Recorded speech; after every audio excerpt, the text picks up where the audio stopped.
Assalamualaikum warahmatullahi wabarakatuh. Kembali lagi dengan pembelajaran IPA bersama Bu Mulya. Pada pembelajaran kali ini kita akan belajar mengenai listrik statis bagian 2, yaitu kita akan membahas mengenai medan listrik dan hukum Coulomb. Oke, ditonton sampai habis ya videonya, jangan di-skip. Sebelum mulai pembelajaran, kita berdoa terlebih dahulu menurut agama dan kepercayaan masing-masing. Berdoa dimulai. Berdoa selesai, ya, kita akan membahas mengenai medan listrik. Medan listrik ini apa? Yaitu daerah atau ruang di sekitar muatan listrik yang masih dipengaruhi gaya listrik. Medan listrik ini biasanya digambarkan dengan garis-garis medan listrik atau garis-garis listrik nih. Ini ada aturan-aturannya bagaimana cara kita menggambar garis-garis gaya atau medan listrik ini. Yang pertama, arah garisnya keluar dari muatan untuk yang positif dan masuk untuk yang negatif. Jadi kalau kita lihat, ini ada muatan positif, ini ada muatan negatif. Arah garis gaya mereka, medannya ini medannya itu yang masih dipengaruhi oleh si listriknya itu. Nah, jadi yang di luarnya ini disebut dengan medannya listrik tersebut. Kalau untuk arahnya, kalau untuk positif arahnya keluar dari muatan tersebut. Jadi keluar, kalau negatif arahnya masuk. Selanjutnya, kedua, garis-garisnya tidak boleh saling berpotongan. Contohnya seperti ini. Ini apabila kita dekatkan dua muatan yang sejenis. Misalnya ini ada muatan positif sama muatan positif. Muatan positif ini arahnya kata Ibu tadi sama-sama keluar kan? Tetapi sebenarnya kalau kita dekatkan ini kan akan berpotongan seperti ini. Ini salah nih. Harusnya menggambarkannya seperti ini. Jangan sampai dia berpotongan. Karena dia nanti tolak-menolak, jangan sampai seperti ini menggambarkan. Begitu juga untuk yang negatif sama negatif. Kalau negatif itu arahnya masuk. Nah, tetapi mereka juga penggambaran garisnya tidak boleh berpotongan. Ya, seperti ini salah ya. Ini sudah kita lihat untuk gambar medan listrik apabila kita mendekatkan dua buah muatan tetapi yang sejenis dua-duanya. Misalnya positif dan positif atau negatif dan negatif. Bagaimana kalau yang kita dekatkan tersebut yang berbeda jenis? Nah, bentuknya seperti ini. Misalnya ini positif, ini negatif. Tadi Ibu jelaskan. Untuk yang positif, arah medannya keluar dari muatannya. Sedangkan untuk yang negatif, arahnya masuk. Apabila mereka itu berbeda jenis, jadi dari positif, dia akan memberi ke negatif. Anggap aja seperti ini. Jadi kalau orang yang positif bertemu dengan orang yang negatif, yang jiwa positifnya itu akan memberi kepada yang negatif ini. Jadi akan masuk kepada yang negatif tersebut. Jadi ini untuk yang berbeda muatan. Sedangkan kalau yang sama muatannya seperti ini, akan ada pemisahnya seperti ini. Yang positif dia akan keluar arahnya, yang negatif akan masuk.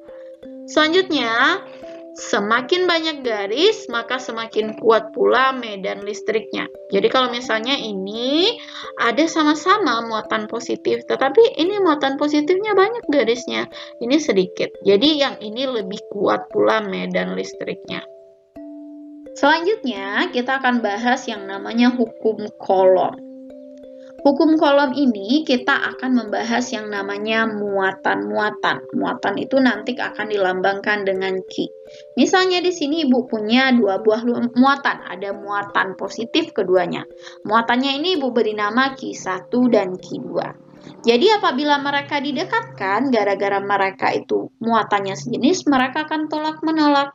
Nah, kemudian para ahli menghitung berapa sih sebenarnya gaya yang dikeluarkan ketika kedua muatan ini tolak-menolak. Gayanya itulah yang disebut nanti dengan gaya Coulomb. Untuk menghitungnya, kita menggunakan rumus hukum Coulomb nantinya. Cara mencarinya itu yang ini ada F ini ya. F itu adalah gaya. Jadi nanti kita lihat dari besarnya muatan yang satu, besarnya muatan yang kedua dibagi dengan kuadrat dari R. R ini adalah jarak mereka berdua. Nanti dikali itu semua dengan konstantanya. Nanti kita akan bahas lebih jauh rumusnya. Selanjutnya contoh lain, apabila ibu punya dua muatan di sini, muatan ibu ini berbeda jenis. Nah, ibu kasih nama juga Q1 dan Q2. Kalau dia berbeda jenis, apa yang akan terjadi? Mereka akan tarik-menarik. Nah, kemudian tarik-menarik mereka ini menghasilkan gaya juga. Jadi kalau untuk mengukur gayanya bagaimana? Untuk mengukur gayanya sama juga dengan yang tadi. Besarnya muatan yang pertama ini atau Q1-nya dengan besarnya muatan yang kedua ini per nanti kuadrat jaraknya. Dan semuanya nanti akan dikali dengan konstantanya. Kalau kita lihat rumusnya seperti ini. Kita bahas terlebih dahulu arti dari gaya kolom.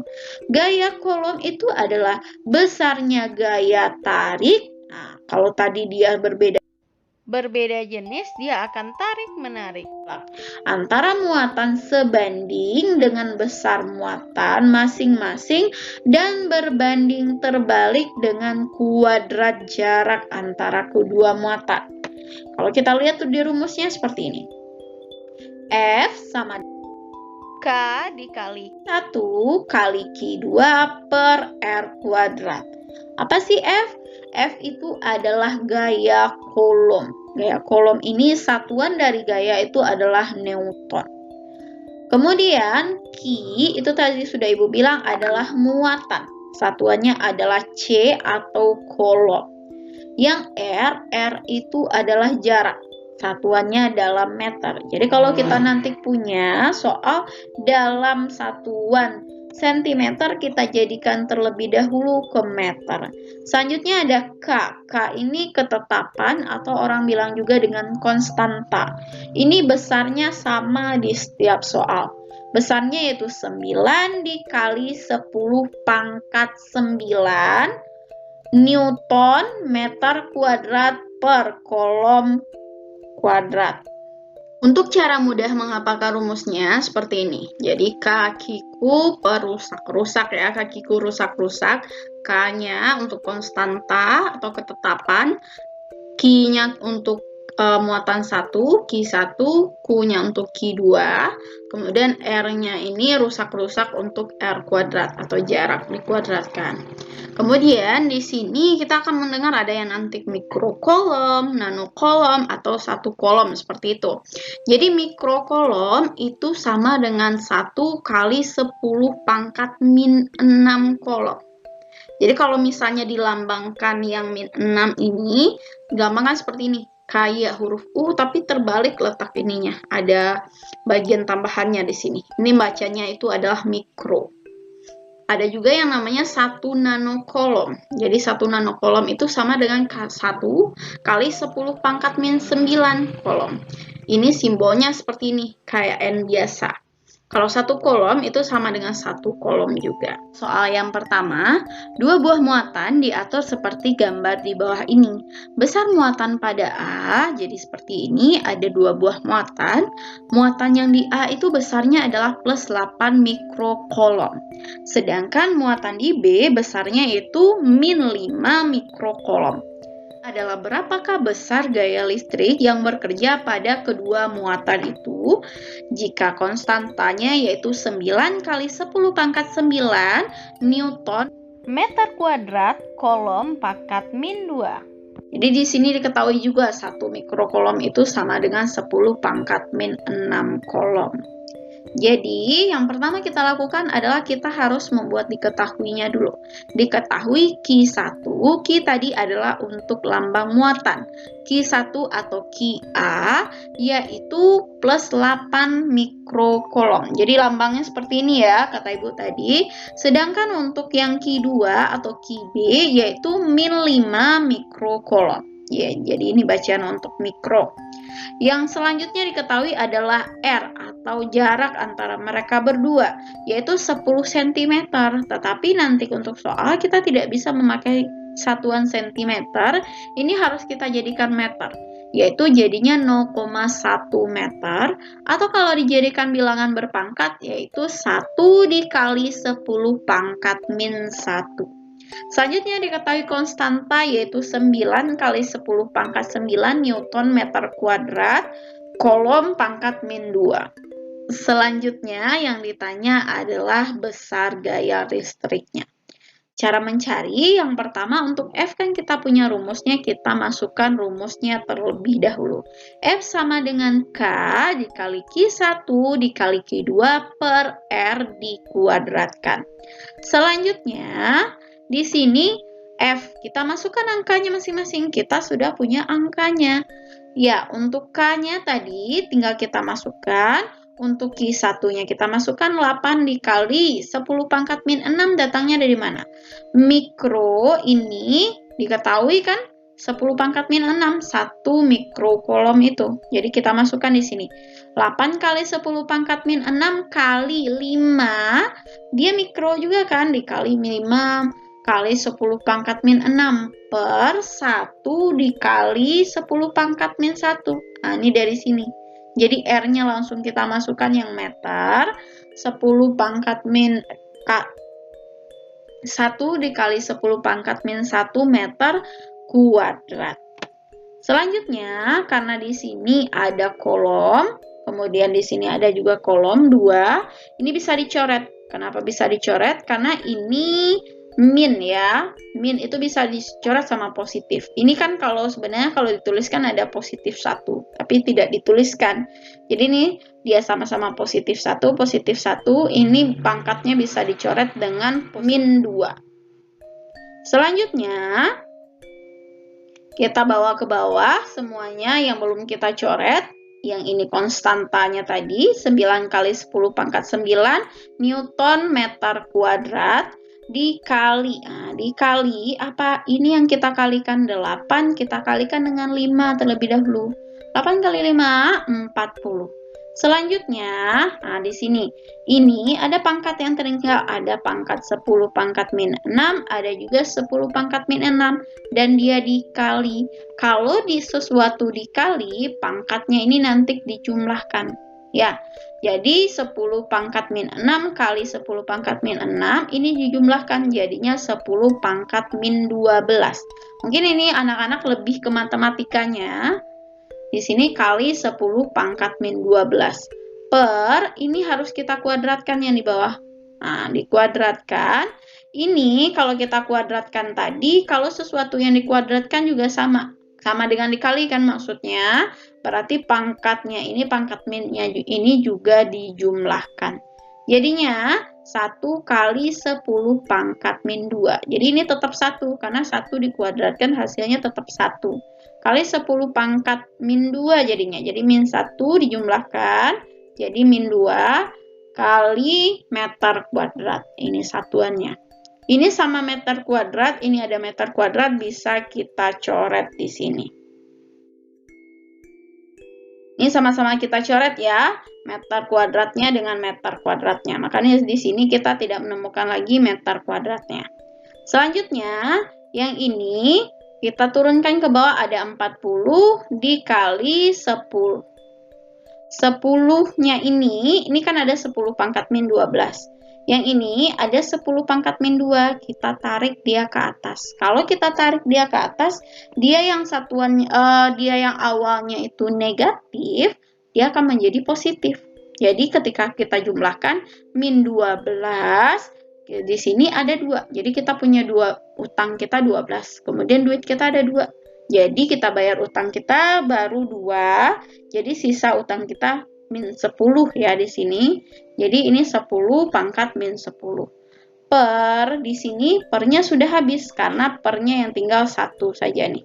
Habis pernya. Jadi di sini tinggal 9 kali 10 pangkat 9 Newton dikali dengan 4. Nah, kenapa 4? Kita hilangkan nolnya, jadi dikalikan ke sini untuk mengurangi pangkat yang di sini. Jadi ini 10 pangkat min 9 jadinya. Ya, jadi 0 ini untuk mengurangi pangkat minnya yang di sini.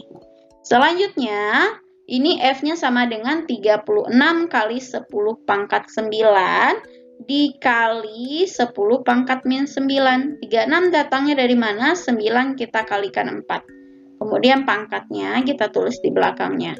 Barulah nanti pangkat 10 pangkat 9 dengan 10 pangkat min 9 kan ini habis. Sama kan? Jadi habis. Kemudian sisanya adalah 36 Newton. Kemudian arahnya bagaimana? Cara melihat arahnya dari jenisnya. Ini ada yang positif didekatkan dengan yang negatif. Jadi arah gayanya itu tarik-menarik dengan besar gayanya 36 Newton. Selanjutnya untuk soal yang kedua. Ini soal yang kedua ya. Jadi dua buah muatan dengan jarak 30. Kalau tadi 10 cm, kalau sekarang 30 cm. Besar muatannya itu pada A itu min 3 mikrokolom, di B adalah min 4 mikrokolom. Yang ditanya juga besar gayanya. Sama nih caranya, kita buat diketahui dulu. Q1 atau Q di A yaitu min 3 mikrokolom. Sedangkan Q2-nya min 4 mikrokolom. Selanjutnya untuk jaraknya atau R 30 cm, ini kita jadikan ke meter, 0,3 meter sama dengan kalau kita jadikan ke pangkat 3 kali 10 pangkat min 1. Selanjutnya ini konstantanya 9 kali 10 pangkat 9 Newton meter kuadrat kolom pangkat min 2. Selanjutnya di sini yang ditanya adalah besar gayanya atau F. Kita tinggal masukkan rumusnya, dijawab yaitu K dikali Q1 dikali Q2 per R kuadrat. Kita sudah mempunyai semua angkanya diketahui. Kita tinggal masukkan di sini yaitu 9 kali 10 pangkat 9 Newton meter kuadrat kolom pangkat min 2 untuk konstantanya dikali 3 kali 10 pangkat min 6 kolom kali 4 kali 10 pangkat min 6 kolom. Mungkin tadi Ibu belum membahas, Ibu ini tanda min di sininya, ini kita masukkan atau tidak? Nah, ini tanda min atau tadi ada tanda plus, itu tidak dimasukkan. Ini hanya untuk melihat arahnya saja. Jadi min di sini negatif yang di depan angkanya ini, nih min 3 mikrokolom, ini hanya untuk menentukan arahnya nanti, tapi tidak dimasukkan ketika kita mencari jawaban hitung-hitungannya. Kemudian untuk R-nya, R kuadratnya, R-nya tadi 3 kali 10 pangkat min 1, ini dikuadratkan. Untuk kolomnya, ini sama-sama kita coret, karena ini ada 1C, ada lagi 1C, ini kita coret menjadi di sini dengan C pangkat min 2, ini ya, kolom pangkat min 2. Kemudian kita lanjutkan ke bawah, 9 kali 10 pangkat 9 Newton meter kuadrat, ini dikali 3, ini kita kalikan dengan 4 dulu, hasilnya adalah 12. Kemudian untuk satuannya sama dengan yang tadi, 10 pangkat min 6, kalau misalnya dia dikali, pangkatnya dijumlahkan. Jadi ini ada utang 6, ada lagi utang 6, ini jadinya utangnya 12, 10 pangkat min 12. Selanjutnya, per di sini, ini 3-nya kita kuadratkan. 3 dikuadratkan dapatnya 9. 10 pangkat min 1, ini juga kita kuadratkan. Jadinya 10 pangkat min 2. Nih, 9 kali 10 pangkat min 2 per meter kuadrat. Ini 9, ini ada di atas 9 kan? Di bawah juga ada 9, ini bisa kita coret untuk memudahkan kita. Jadi hasilnya nanti sama-sama 1 ya.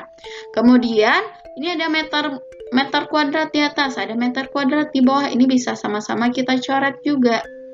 Selanjutnya di sini kita lanjutkan. Untuk F-nya ini tinggal 1 lagi karena sudah dicoret tadi. 1 kali 10 pangkat 9 Newton kali ini lagi 12 kali 10 pangkat min 12, yang ini 10 pangkat min 2 naik dia ke atas, jadi 10 pangkat 2. Untuk caranya seperti ini, 10 pangkat min 12 dikali 10 pangkat 2. 10 pangkat min 12 ini nanti pangkatnya dijumlah dengan 10 pangkat 2. Ini sama dengan utang kita min 12, kemudian duit kita ada 2, jadi utang kita masih tinggal min 10 lagi. Jadi 10 pangkat min 10. Yang di bawah tidak kita tulis lagi karena ini sudah tinggal 1 lagi. Jadi per 1 itu sama saja, boleh tidak ditulis. Selanjutnya, F-nya hasilnya 1 dikali 12. Jadi 12 kali, ini ada 10 pangkat 9. Ini ada 10 pangkat min 10. Jadi kita punya uang 9, utang kita min 10. Kita bayar utang kita, tapi masih sisa kan? Utang kita min 1 lagi, jadi utangnya masih tersisa 10 pangkat min 1 Newton. Jadi hasilnya boleh sampai segini atau boleh nanti dijadikan bilangan berkoma. Ini jadinya 1,2. Jadi min 1 ini maksudnya adalah satu angka di belakang koma. Untuk arahnya gayanya karena dia tadi sama-sama negatif, arah gayanya tolak menolak. Mungkin anak-anak di sini bertanya, Ibu, kenapa itu pakai min-min? Ini ada pangkat min 6, pangkat min 6, ada 9. Kalau kita buat dalam bentuk 0 itu terlalu panjang. Makanya ini dimudahkan dengan cara adanya pangkatnya. Di sini ya, bisa nanti pangkat min atau pangkat yang tidak ada minnya. Seperti ini. Nanti anak-anak silakan jawab soalnya Ibu berikan di Google Classroom-nya masing-masing. Soalnya mirip-mirip dengan yang Ibu ajarkan barusan. Kalau ada yang tidak paham, nanti silakan tanyakan ke grup. Ibu sudahi. Assalamualaikum warahmatullahi wabarakatuh.